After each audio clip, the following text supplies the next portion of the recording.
kababayan mo. Bakit galit na kay Duterte? Harapin mo ako sa riling.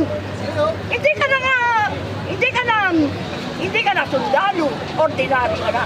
Ikaw pa ang magdadala sa pera. Ano ka? Siya na ang nagsisi? Tigadala na, nagtatrabaho ng bansa sa ICC. Mali yun! Hindi dapat siya. Dadaan muna sa Supreme Court. Pumunta sila kasi meron tayong korte. Meron tayong korte matatalino mga Pilipino. Hindi kailangan ICC. Ba't ka naniniwala sa ICC? Ito yung US, China. Hindi naniniwala eh. Sige, sir. O, ayan na. Ayan na. Sagutin mo. Sige po, ipapalabas ko po. Basta sasabihin ko. Inalabas mo yan. Tatandaan ko yan. Ano ko yan eh. Tatay, palabas nyo. Wala nang manunusap. Hindi kayo sabihin. Tatay, palabas nyo kasi. Dami yung may O, sabihin nyo yan ha. Wala naman lumabas sa akin. Kala ko matalino kayong mga sa 7 na tawagin. Si Jessica Casoro. Nandun na. Okay po. Jessica Okay na po Casoro. kami. Maraming salamat. Labo sa akin ang sabi ba? Ang laba kanila. Sino ang naniniwala sa ICC? Hindi siya makiki-operate. Kaya nga, binarto ko siya eh. Lulitin eh. Pero anong ginawa niya? Ginaraydor niya sa Sara. Binigyan niya ng 125 million. Yung pala, maiintip niya. Sabi ni Sara, akong bahala sa'yo. Eh, anong ginawa mo, Marcos? Traidor ka! Eh, binautong kita! Eh, binalag ko tatay mo. Kasi tatay niya, si Marcos. Inano ko yan nung araw. Ilocano ako eh. Wag na. Ito, galit ako eh. Tinaraydor mo at taong tumulong sa'yo. Ano kang klaseng tao? Wala kang kwenta! Marcos, traidor ka! Ilocano ako pero hindi kita papaligan. Dito tenta ng paligan. Ngayon, nandiyan ka na sa mga dilawan. Mga komunista! Dilawan, komunist, FPA. Yung mga party list. Anong alam mo sa kanila? Lalo na yung pangit ang kabingiyang mukha. Ang alam mo ang kanilo, tawagin mo mag-debate kami. Eh, tatanungin ako sa kanila. Pag hindi na ako nasagot, patay niya sa akin. Si Sara, pinuntahan nila sa Davao. Pinuntahan ni IT. Magkita-tin ka kay ay, saan po ate? Nananawagan ako kay Napoleon, yung pinagawa ko na mahabang buhok. Nag-teamwork Yung speaker mo, pabalikin mo dito. Yung sila pinabalik dito. Anong ginawa mo kayo? Yung line ko ba? Wala kang speaker. Yung itim. Never again. Sabi ng mga NPA, bago, never again. Lahat sa sakpina na kayo. Kayo, NPA, tanong ko kayo. Tanongin nga ito ang Guardida. The origin of panic. What is the origin of panic? O bakit? O tinatanong ko, nagsasabi kayo. What is the important gift of giving rights to humanity? Assembly, you are a media, you don't know? Hindi po. Ako po dapat ang magtanong. Hindi po. Ako ang magtatanong. Sige po. Kung tapos na po kayo. Sige. Hindi, pero parang malaman nyo na hindi ako bobo. Hindi. Wala po kami sinasabing gano'n. Kaya nga sumama ako dyan kay Marcos. Sige po. Sabi niya, Sabihin niyo lang po kung ano. galit ako, lulitin. Sumama ako, pinupaya ko siya. Nakusama ko saan siya. Pinupaya ko yan. Anong ginawa niya? Sinabi hindi gano'n. Magkasama kayo. Ngayon pinainti kayo. Yung tatay lang pinagdala mo. Ano ba yung ICC na yan? O ayan, sasagutin ko pa sa ICC. Sinong member ng ICC? Dito? No.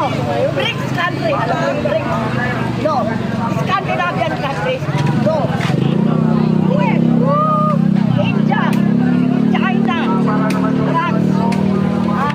India? Member ba na? Eh wala naman naniniwala dyan eh. Bukat lang paninista yung ICC. Yan si Triniding lang niwala dyan. Yan. Pinagkaloob mo ang kababayan mo. Bakit galit na kay Duterte? Harap Bakit mo ako sarililing? Hindi ka na nga, hindi ka na sundalo, ordinary ka na. Ikaw pa ang magdadala sa sir. Ano ka? Siya na ang ano na ICC? Tigadala na, nagtatrabaho ng bansa sa ICC. Mali yun! Hindi dapat siya. Dadaan muna sa Supreme Court. Pumunta sila kasi meron tayong korte. Meron tayong korte matatalino mga Pilipino. Hindi kailangan ng ICC. Ba't ka naniniwala sa ICC? Ito yung US, China. Hindi naniniwala eh. Sige, sir. O, ayan na. Ayan na. Sagutin mo. Sige po, ipapalabas ko po. Basta sasabihin ko. Ilalabas mo yan. Tatandaan ko yan. Ano ko yan? Pinantana. Sabi, palabas nyo. Wala nang manunod. Hindi kayo sabihin. Sabi, palabas nyo kasi nakita ko na interview. Dami yung may ganito. O, sabihin nyo yan ha. Wala naman lumabas sa akin. Kala ko matalino kayong mga ano sa 7 na tawagin. Si Jessica Casoro. Nandun na. Okay po. Jessica Okay na po Casoro. kami. Maraming salamat. Kaya po sa akin ang sabi ka. Sablaba kami lang. Tingnan ko lang kung mananakit ko sila. Pinapaniwala nila ang taong bayan. Bakit? Nabiprem nila na si Duterte lang ang nagnanakaw. Si Duterte lang ang lahat ng siniral ng kredibilidad ng mga Duterte, lahat sila. Nanakaw, tumanggap ng drug lord, bakit nun?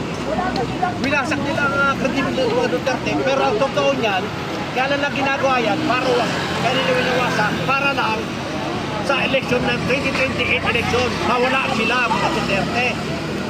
Isipin nyo, puro Duterte, barya lang eh. Duterte, barya lang yan.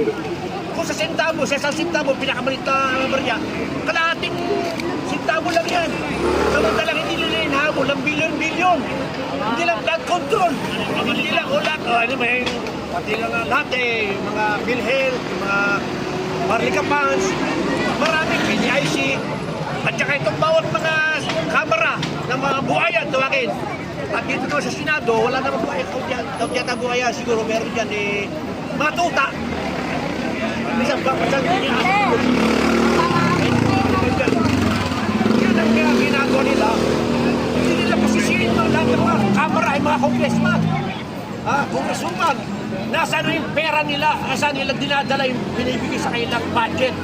Bawat distrito. Bakit nalinisal hindi nila? Hindi ma-confidential fund yan eh. Kaya mas madali nila may ilabas sa taong bayan. Bakit nila kung gusto nila ng patas? Walang problema. Sige, kulong natin si Duterte. Kulong. Pero lumaban ba kayo ng patas? Mapunta kita ninyo. No? Patas! Ilabas tuloy yung mga baho. Tuloy na baho nila. Trilyon yan nawawala sa atin. Nawawala sa may ng mga tao tuloy kasi na may bilenos sila. Saro lang. Duterte. Sa totoo lang, nangyari yung kaya nawawala sila ngayon. Nagalit sila na nangyari kay Sara Duterte at saka kay Bato. Kasi nabigo sila. Nawala yung tuta nila. Nawala yung si Soto. At ang pumalit Senate President Alan Peter Cayetano, na ito ngayon ang habol sa mga putang inang budget na nawawala trilyon. Kaya na magbubukas, hindi Sara Duterte lang.